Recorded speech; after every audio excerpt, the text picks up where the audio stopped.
آقا کریم علیہ السلام کے وسیلے سے تو دعا مانگی ہی جاتی ہے اور قبول ہی ہوتی ہے، لیکن حضور کے روضے کے صدقے سے دعا مانگی جائے رد وہ بھی نہیں ہوتی۔ سنن دارمی میں روایت ہے، لوگ حضرت عائشہ رضی اللہ تعالی عنہا کے پاس آئے اور آ کے ساری کہانی سنائی کہ قحط پڑ گیا ہوا ہے اور بارش نہیں ہو رہی، کیا کریں؟ تو حضرت عائشہ رضی اللہ تعالیٰ عنہ نے فرمایا طریقہ میں بتا دیتی ہوں، عمل تم کرو، بارش ہو جائے گی۔ کہا کیا؟ کہا ایسے کرو کہ حضور علیہ السلام کی تربت انور جس حجرے میں ہے، یہ حجرہ عائشہ میں تھی، اجازت میں دے دیتی، چھت میں سوراخ کر دو یہاں تک کہ آسمان اور حضور کے روضے کے درمیان وہ پردہ نہ رہے۔ تو کہا دیکھنا کیسے بادل جھوم کے آتے ہیں۔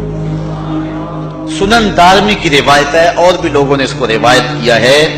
پھر کیا ہوا کہ جب لوگوں نے جو ہے وہ اس میں سراخ کر دیا تو اس قدر می برسا اور اس قدر سبزے اگے کہ جانور چربی سے موٹے ہو گئے، اور لگتا تھا کہیں چربی کی وجہ سے، موٹاپے کی وجہ سے پھٹ نہ جائیں۔ تو اس سال کا نام اہل عرب نے رکھا عام الفتق۔ عام الفتق کا معنی پھٹنے کا سال، یعنی ہر جانور اتنا پھولا ہوا تھا اور اتنا موٹا تھا کہ ہر بندہ کہتا تھا یہ جانور پھٹ نہ جائے کہیں۔ تو اس سال کا نام عربوں نے رکھ دیا عام الفتق، پھٹنے کا سال۔ یہ سال کب پیدا ہوا؟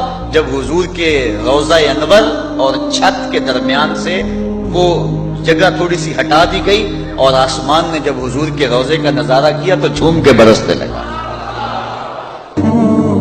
اچھی بات دوسروں تک پہنچانا صدقہ جاریہ ہے، ویڈیو زیادہ سے زیادہ شیئر کیجیے۔